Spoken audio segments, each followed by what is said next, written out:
नमस्कार दोस्तों, संकल्प मैथ क्लासेस में आपका स्वागत है। हम कर रहे हैं UP TET C TET special. इसमें अभ्यास प्रश्न हल कर रहे हैं और इसका ये भाग 6 है। 2,000 रुपये के 5% का 5% क्या होगा। 2,000 रुपये कह रहा है। 2,000 रुपये का मतलब 2,000 के का मतलब गुणा होता है 5%। अभी देखिए ये जो प्रतिशत लिखा हुआ है इसका मतलब क्या हो जाएगा, 100 इंटू का मतलब गुणा हो गया 100। अब नीचे वाली संख्या से हम ऊपर वाली संख्या काट सकते हैं। ये जो 2,000 आ रहा है इसका गुणा ऊपर वाली संख्या में होगा, ना कि नीचे वाली संख्या में। तो नीचे वाली संख्या से हम ऊपर की संख्या हम आसानी से काट सकते हैं।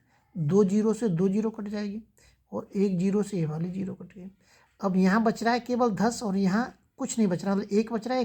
एक से कोई मतलब नहीं है हमें। 5 है 5 और 5 दूनी 10। अब नीचे 2 बच रहा है, ऊपर बच रहा है 2 गुणा के 5। तो इस वाले 2 से मैं इस वाले 2 को काट देता हूँ। अब ऊपर केवल 5 बच रहा है और 1 बच रहा है। 5 है 5, 5 ही आ जाएगा। उत्तर कितना हो जाएगा, 5। 5 आपका आंसर हो जाएगा। ए ऑप्शन आपका एकदम सही होगा इसमें।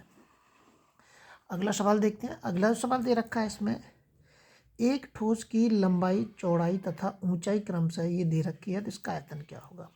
अब आयतन आपको ध्यान रखना है।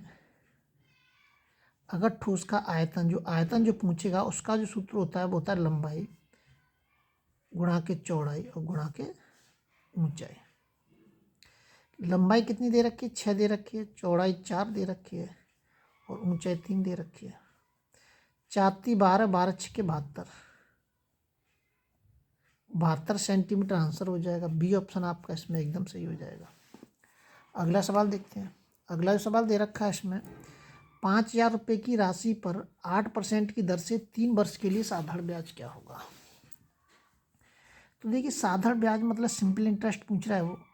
साधारण ब्याज बराबर के जो एक सीधा सीधा जो फॉर्मूला, या तो आप बिना फॉर्मूले की हल कर सकते हैं, लेकिन हम फॉर्मूला भी कोई ज़्यादा कठिन नहीं है, जो आसानी से हम इसको याद भी कर सकते हैं और अक्सर करके सबको याद होगा। ये प्रिंसिपल मतलब मूलधन, दर और समय बटे 100।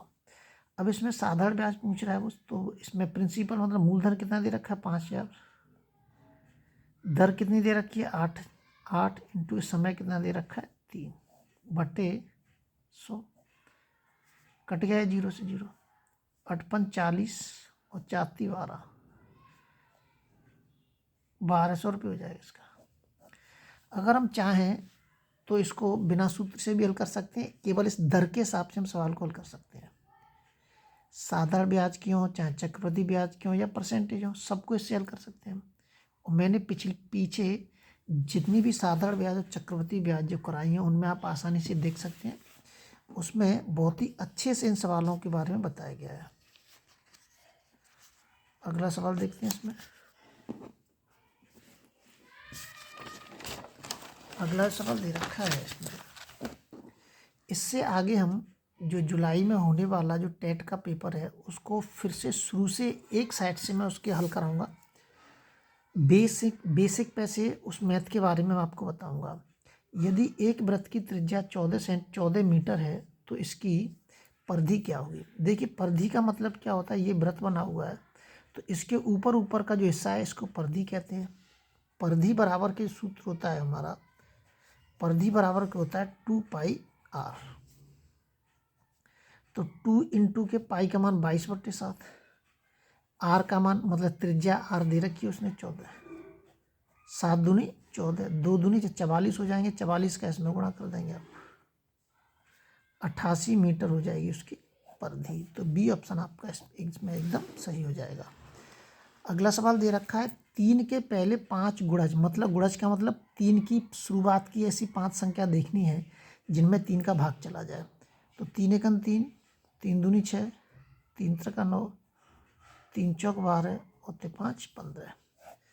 औसत पूछ रहा है, जितनी संख्या आएगी उतने का ही हम भाग दे देंगे। जोड़ दीजिए इसको, कितने हो जाएंगे 5 और 2 7, 9 7 16, 16 और 6 22 और 3 25, 25 की 5 हासिल ला की 2 हो जाएगी। इसमें कितना हो जाएगा 45, पनम 45, 9 आपका आंसर हो जाएगा। आगे से हम जो जुलाई में होने वाला जो टेट है अभी इतवार को और सोमवार को सीटेट का जो पेपर होने वाला है उसके लिए सबको अग्रिम बधाई मेरी तरफ से। जो जुलाई में होने वाला जो टेट का पेपर है उसके लिए शुरू से फिर से हम उसके टेट की तैयारी करेंगे, पहले भाग पे से और बेसिक पे से। जब तक आप वीडियो को अपने लेवल पर शेयर और सब्सक्राइब जरूर करें।